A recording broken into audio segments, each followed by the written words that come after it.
Coach, third quarters have seemed to be the Achilles heel for this team in Phoenix. They went on a 15-2 run tonight. We saw another 15-0 run. What are you seeing in those runs in terms of the breakdown from your team? A little bit of a lack of attention to detail, which has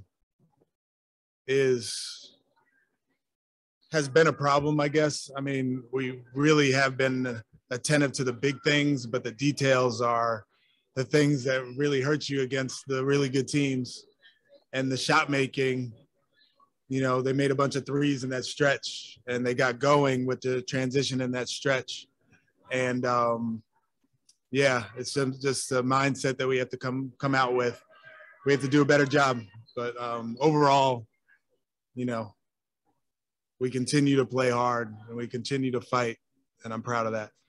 You said that you're going to judge the growth of this team in stretches. Now that this 5-game road trip has wrapped up, how have you seen your team grow? Oh, a bunch, a lot. That's what I just told the team.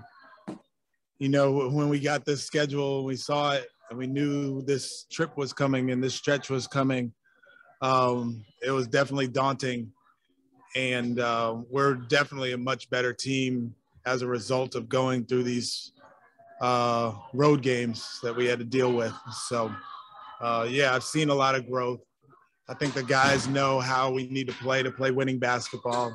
I think the guys know how much effort you have to put forth in order to not even compete, but just to be at the correct level to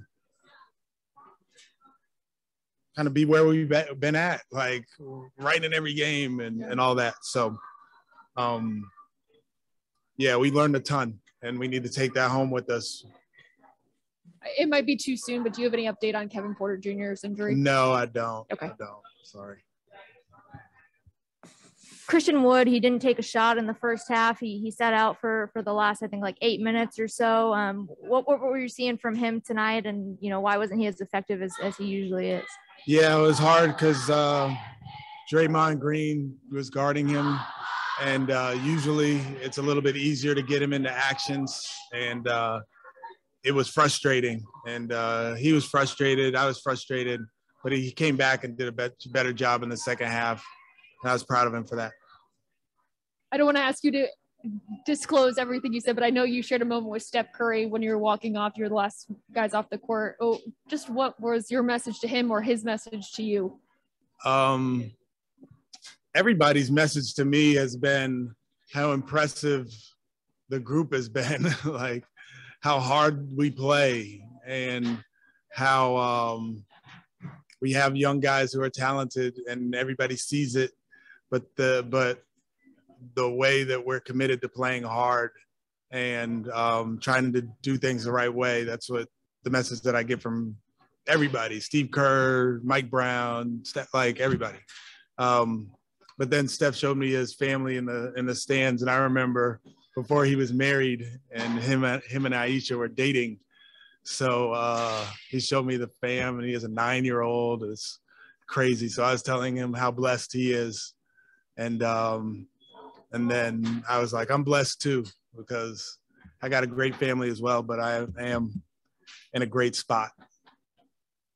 LP, it seemed like as the game went on, he got a little bit more comfortable when he would get mismatches in the post against like Damian Lee or smaller guys like that. He got a little more comfortable with being able to drive as opposed to, you know, instinctively wanting to kick the ball out.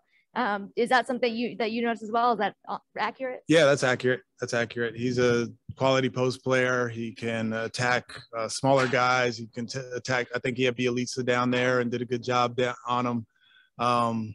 So, yeah, putting him down there gives us two things. He can put pressure on the defense with his scoring, but he also puts pressure on the defense with his passing ability.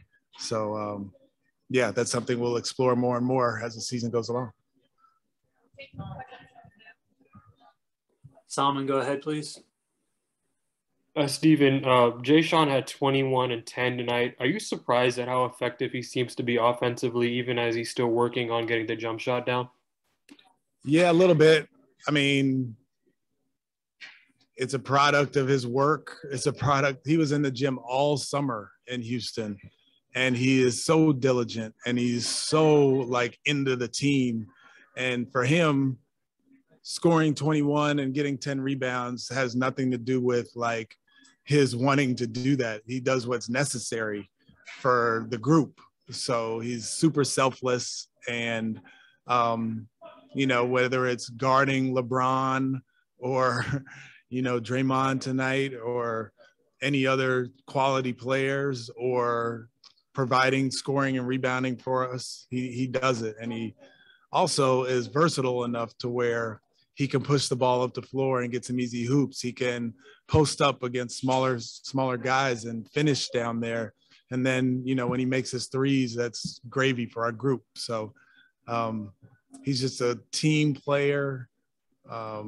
His effort is very good every single night. And I love how he plays. Christos, we have time for one last question.